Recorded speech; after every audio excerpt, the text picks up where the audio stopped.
Okay, so this is going to be oral practice that we're going to be doing, and I'm going to be doing it from The Hawk and the Dove. And so you're going to get an opportunity to be listening orally. So find something to do that will help you while you're listening and really work on focusing on what we're reading. Okay, that's going to be the practice. This first chapter, this is called The Hawk and the Dove, and this is by Penelope Wilcock, and it's a trilogy. And we're going to be starting with chapter 1, Mother. I wish you had known my mother. I remember as clearly as if it were yesterday, toiling up the hill at the end of the school day towards the group of mothers who stood at the crest of the rise, waiting to collect their children from the country primary school where my little sisters went. The mothers chatted together, plump and comfortable, wearing modest flowery dresses, pretty low-heeled sandals, their hair curled and tinted, and just that little bit of makeup to face the world in. Some had pushchairs, strollers, with wriggling toddlers. Together they smiled and nodded and gossiped and giggled, young and friendly and kind. But there at the top of the hill, at a little distance from all the rest, stood my mother, as tall and straight and composed as a prophet, her great blue skirt flapping in the breeze, her thick brown hair tumbling down her back. By her side stood my littlest sister, her hand nestling confidingly in my mother's hand, her world still sheltered in the folds of that blue skirt from the raw and bewildering society of the playground. My mother. She was not a pretty woman, and never thought to try to make herself so.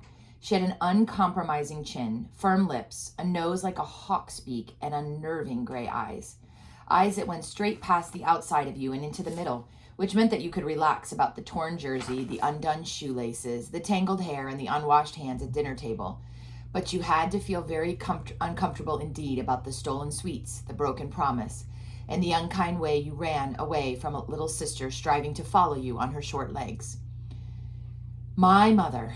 Often after tea she would stand, having cleared away the tea things at the sink, just looking out at the windows at the seagulls riding the air currents on the evening sky, her hands still, her work forgotten, a faraway expression in her eyes. Therese and I would do our homework after tea, sitting at the tea table in the kitchen. The three little ones would play out of doors until the light was failing, and then Mother would call them in, littlest first, and bathe them in the lean-to bathroom at the back of the kitchen, brush their hair and clean their teeth, help them on with their nightgowns, and tuck them into bed. This was the moment of decision for Therese and me. Ours was a little house in a terrace of shabby houses that clung to a hillside by the sea, and we had only 2 bedrooms, so all 5 of us sisters slept in the same room on mattresses side by side on the floor. Mother hated electric light. She said it assaulted the sleepy soul and drove the Sandman away. And when the little ones were ready for bed, she would tuck in Mary and Beth and light the candle and sit down with Cecily, the littlest one, in the low, comfortable chair in the corner of the room. If she put them to bed and left them, there would be pandemonium. Cecily would not stay in bed at all and romped gaily about the room.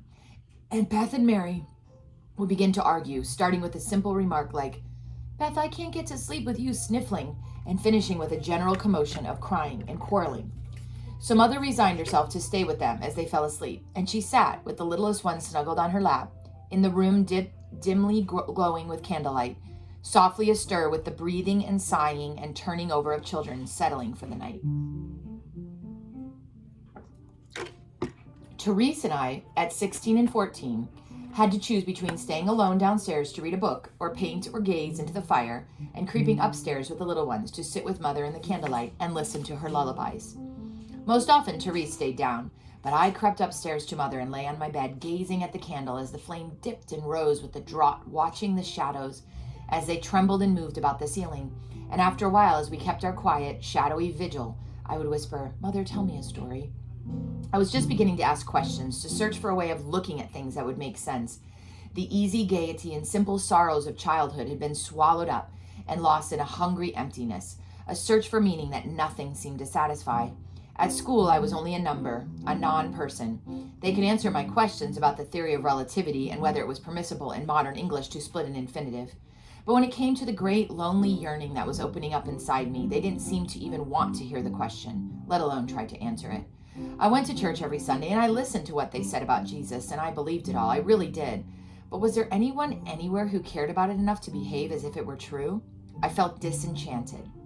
I began to wonder, as spring wore on to summer in that, my 15th year, if I would ever meet anyone who could look me in the eye, who could say sorry without making a joke of it, who could cry without embarrassment, have a row and still stay friends. As for mentioning the word love, well, it provoked sniggers, not much else. The hunger of it all ached inside me. Maybe Mother knew.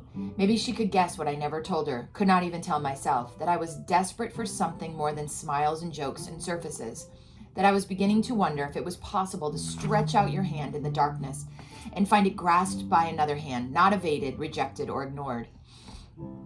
So I wish you had known my mother. I wish you could hear the stories she told in her quiet, thoughtful voice. I wish I could take you into the magic of that breathing, candlelit room, which she filled with people in strange ways from long ago. I wish I could remember all of them to tell you, but years have gone by now, and I am not sure of everything she said. But for the times you, too, have a quiet moment and need to unhook your mind from the burden of the day, here are some of the stories my mother told me. They are stories she told me the year I turned 15.